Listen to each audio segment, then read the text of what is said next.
Hello everyone, welcome back to my YouTube channel. बच्चों, इस video में हम साइंस की चैप्टर 1 के एमसीक्यू करेंगे जो कि बहुत ही ज़्यादा इंपॉर्टेंट है आपके बोर्ड के पॉइंट ऑफ व्यू से। चलिए स्टार्ट करते हैं। देखिए, जो पहला क्वेश्चन है आपका वो है जस्ता तथा हाइड्रोक्लोरिक एसिड की अभिक्रिया के फलस्वरूप कौन सी गैस बनती है। यानी कि जस्ता यानी कि जिंक।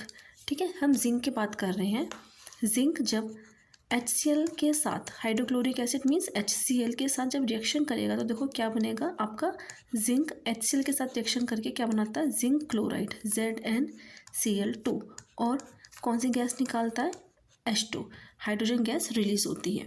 तो ऑप्शन देखते हैं हम इसके क्या क्या ऑप्शन है आपका। CO2, H2, SO2, N2। तो कौन सा आपका आंसर आएगा, H2 is the right answer. Question number 2 देखते हैं। निम्न में से कौन एक दहन अभिक्रिया है। तो पेट्रोल का जलना। ठीक है, ऑप्शन नंबर सी, पेट्रोल का जलना आपका दहन अभिक्रिया है। क्वेश्चन नंबर 3 देखते हैं। शाक सब्जी को कंपोस्ट करना किस प्रक्रिया का उदाहरण है। ठीक है, तो किस प्रक्रिया का होता है, ऊष्माक्षेपी। ठीक है, देखो दो तरीके की होती है, ऊष्माक्षेपी और ऊष्माशोषी। ऊष्माशोषी वो होती हैं जिसमें एनर्जी की हमें रिक्वायरमेंट होती है, और ऊष्माक्षेपी अभिक्रिया वो होती है जिसमें बहुत ज़्यादा अधिक मात्रा में एनर्जी रिलीज होती है। क्वेश्चन नंबर 4 देखते हैं। फोर्थ है क्वेश्चन नंबर, निम्न में से कौन सा सही है। यानी कि सोडियम कार्बोनेट। देखो सोडियम कार्बोनेट Na2CO3 हम जानते हैं, बट एग्जैक्टली इसका जो फॉर्मूला होता है ना वो Na2CO3.10H2O। ठीक है, ये फॉर्मूला होता है, यानी कि option number B is the right answer. Question number 5 देखते हैं। Fe2O3 plus 2Al gives Al2O3 plus 2 Fe। अभिक्रिया किस प्रकार की ये अभिक्रिया है, कौन सी रिएक्शन आपको बताना है। देखो यहाँ पर फेरिक ऑक्साइड। ठीक है, फेरिक ऑक्साइड आपका होता है Fe2O3। फेरिक ऑक्साइड है ये एल्यूमिनियम के साथ रिएक्शन करके क्या बना रहा है, एल्यूमिनियम ऑक्साइड, यानी कि Al2O3 प्लस आयरन। ठीक है, तो देखो एक सीरीज़ होती है इलेक्ट्रोकेमिकल सीरीज, विद्युत रासायनिक श्रेणी। उसमें क्या होता है, उसमें हर एलिमेंट की अपनी पोजीशन होती है। ठीक है, तो जो एल्यूमिनियम है वो आयरन से ऊपर है, दैट मीन्स एल्यूमिनियम आयरन से ज़्यादा स्ट्रॉन्ग है। यानी कि एल्यूमिनियम फेरिक ऑक्साइड से रिएक्शन करके क्या है, आयरन को रिलीज कर रहा है, आयरन को बाहर निकाल रहा है, विस्थापित कर रहा है, और क्या बना लेता है, एल्यूमिनियम ऑक्साइड। तो दैट मीन्स ये कौन सी अभिक्रिया होगी, विस्थापन अभिक्रिया। क्वेश्चन नंबर 6 है, श्वसन किस प्रकार की अभिक्रिया। देखिए जब हम सांस लेते हैं, देखो उपचयन, अपचयन और एक होती है आपकी रिडॉक्स रिएक्शन।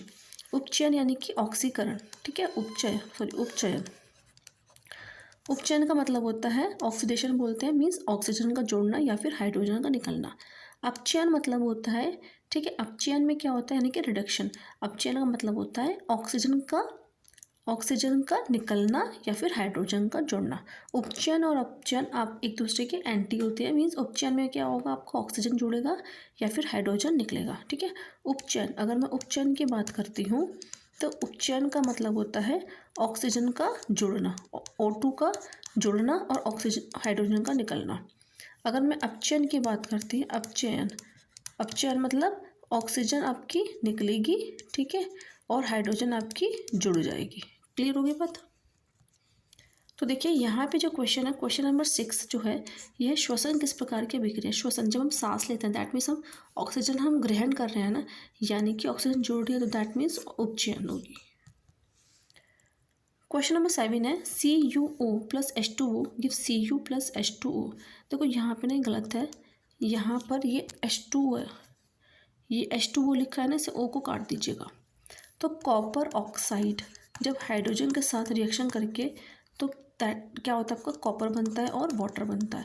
अब देखिए यहाँ पे ऑक्सीजन जो है, ऑक्सीजन का क्या हो रहा है, यहाँ से देखो यहाँ पर हाइड्रोजन जोड़ रही है ना, हाइड्रोजन जोड़ रही, साफ साफ दिख रहा है हमें, हाइड्रोजन जोड़ रही है, दैट मीन्स ये कौन सी अभिक्रिया होगी, अपचयन। ठीक है, ऑप्शन नंबर बी, यानी कि अपचयन अभिक्रिया होगी है। क्वेश्चन नंबर 8 देखते हैं। निम्नलिखित में से निम्नलिखित समीकरण H2 plus Cl2 gives 2 HCl, ये दे रखी है, कौन सा समीकरण है ये। तो देखो H2 हाइड्रोजन क्लोरीन के साथ रिएक्शन करके क्या बना रहा है, हाइड्रोजन क्लोराइड। दैट मीन्स जुड़ रहे हैं यहाँ पे कोई चीज़, तो यानी कि बी, ऑप्शन बी संयोजन अभिक्रिया। क्वेश्चन नंबर 9 है, निम्नलिखित में से कौन सा विस्थापन अभिक्रिया है। तो देखो कैल्शियम कार्बोनेट किस में टूट रहा है, ये CaO और CO2 में, ठीक है। दूसरा देखते हैं कैल्शियम ऑक्साइड, यहाँ पे देखेंगे calcium oxide plus 2HCl give CaCl2 plus H2O। Calcium oxide देखो विस्थापन अभिक्रिया पूछा है यहाँ पर, तो यहाँ पे तो विस्थापित तो कुछ हो नहीं रहा। अब यहाँ पर देखो इस वाली रिएक्शन में इक्वेशन नंबर 3 में आयरन कॉपर सल्फेट से रिएक्शन करके कॉपर को निकाल रहा है यहाँ पर, और क्या बना रहा है खुद आयरन फेरस सल्फेट, ठीक है, FeSO4, यानी कि ऑप्शन नंबर सी। फिर है क्वेश्चन नंबर 10 है यहाँ पर, निम्न में से कौन सा एक रिडॉक्स अभिक्रिया है। तो रिडॉक्स रिएक्शन वो होती है जहाँ पर ऑक्सीडेशन और रिडक्शन दोनों एक साथ होते हैं, यानी कि उपचयन और अपचयन दोनों एक साथ होंगे, ठीक है। मीन्स अब देखो यहाँ पे हमें ढूंढना है कौन सी रिएक्शन आपकी रिडॉक्स रिएक्शन है। देखो जो थर्ड रिएक्शन है ना, थर्ड रिएक्शन को देखते हैं। Calcium oxide plus 2HCl give CaCl2 plus H2O, ठीक है। यहाँ पर देखिए कैल्शियम ऑक्साइड से क्या बनना है, कैल्शियम क्लोराइड, यानी कि इस अभिक्रिया में ऑक्सीजन क्या है, इसमें अगर मैं CaO गिव CaCl2 देखूँ, मीन्स कैल्शियम ऑक्साइड से कैल्शियम क्लोराइड बन रहा है, मीन मतलब ऑक्सीजन आपकी निकल रही है यहाँ पर, और HCl से आपका H2 में कन्वर्ट हो गया यहाँ पे मीन्स ऑक्सीजन जोड़ना होगा, ठीक है। इस अभिक्रिया में यानी कि ऑक्सीकरण और अपचयन दोनों एक साथ हो रहा है, ठीक है। बाकी इसमें तो कुछ नहीं है, ये तो आपकी विखंडन हो रही है ना, विखंडन हो रहा है।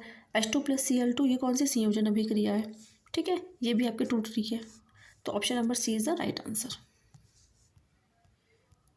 क्वेश्चन नंबर 11 देखते हैं, बड़ा इंपॉर्टेंट है। अम्ल का pH मान क्या होता है। देखो थोड़ा सा pH वैल्यू समझ लीजिए, जो pH रेंज होती है वो आपकी 0 से 14 के बीच में लाई करती है, और जो उदासीन होता है, उदासीन विलयन होता है, वो उसका pH वैल्यू होता है 7 से जितने भी कम होंगे वो हमारे क्या होंगे, आपके एसिड होंगे, यानी कि अम्ल, ठीक है।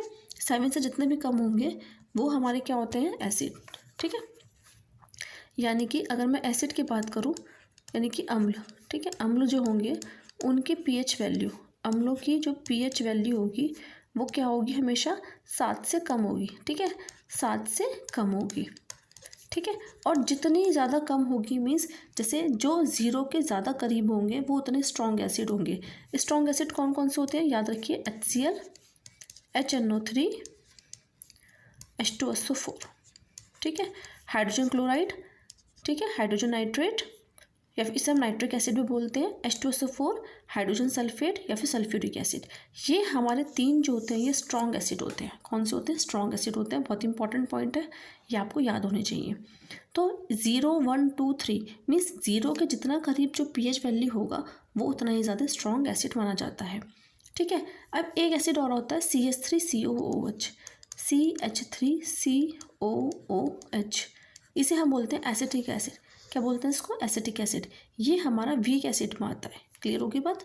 तो मीन्स pH वैल्यू जो है अगर 7 से कम होगी, 7 से कम होगी, तो दैट मीन्स वो क्या होगा, हमारा एसिड होगा, ठीक है। 7 से ज़्यादा होगा pH वैल्यू तो वो हमारा क्या होगा, क्षार होगा, यानी कि बेस होगा, ठीक है। और जो उदासीन होते हैं वो क्या होता है, उनकी वैल्यू 7 होती है। उदासीन की pH वैल्यू कितनी होती है, 7 होती है, ठीक है। अब देखो क्वेश्चन देखते हैं। अम्ल का pH मान क्या होता है, अम्ल का pH मान क्या होगा, 7 से कम। क्षार का pH मान क्या होगा, 7 से ज़्यादा।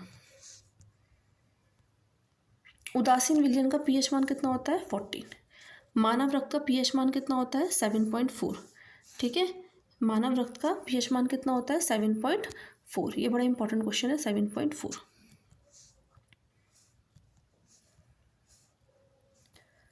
अब नींबू में कौन सा एसिड पाया जाता है, बड़ा इंपॉर्टेंट क्वेश्चन। अभी नींबू में कौन सा एसिड पाया जाता है, आपका साइट्रिक एसिड, ठीक है। साइट्रिक एसिड पाया जाता है। नींबू, संतरे, जितने भी खट्टे फल होते हैं उनमें साइट्रिक एसिड पाया जाता है। अब देखिए कुछ पॉइंट्स हैं ये जो कि आपके लिए बहुत इंपॉर्टेंट है। सिरका, सिरका आपको जानते हैं कौन सा होता है, एसिटिक एसिड होता है। संतरा यानी खट्टे फलों में कौन सा पाया जाता है एसिड, साइट्रिक एसिड। इमली बड़ा इंपॉर्टेंट है भाई, ये भी टार्टरिक एसिड। इमली में कौन सा एसिड पाया जाता है? Tartaric acid. दही खट्टा दूध, इसमें कौन सा होता है? Lactic acid. कौन सा होता है? Lactic acid. टमाटर में होता है आपका ऑक्जेलिक एसिड। टमाटर में क्या होगा? Oxalic acid. चींटी का डंक, बहुत ही इंपॉर्टेंट, मोस्ट इंपॉर्टेंट, चींटी का डंक, मधुमक्खी का डंक, है ना, जितने भी बिच्छू, इनमें इनके जो डंक होते हैं उनमें कौन सा एसिड पाया जाता है भाई? फॉर्मिक एसिड पाया जाता है। कौन सा पाया जाता है? Formic acid. Most important point है ये, ठीक है। तो बच्चों ये हमने कुछ क्वेश्चंस करे थे चैप्टर नंबर 1 के। आई होप आपको ये वीडियो अच्छी लगी होगी, और बहुत ही ज़्यादा इंपॉर्टेंट क्वेश्चन है आपके, बार बार आपके एग्जाम से पूछे जाते हैं। तो प्लीज़ वीडियो को लाइक कीजिए, जो भी आपके फ्रेंड्स हैं उनके साथ शेयर कीजिए। थैंक यू, मिलते हैं हम अगली वीडियो में।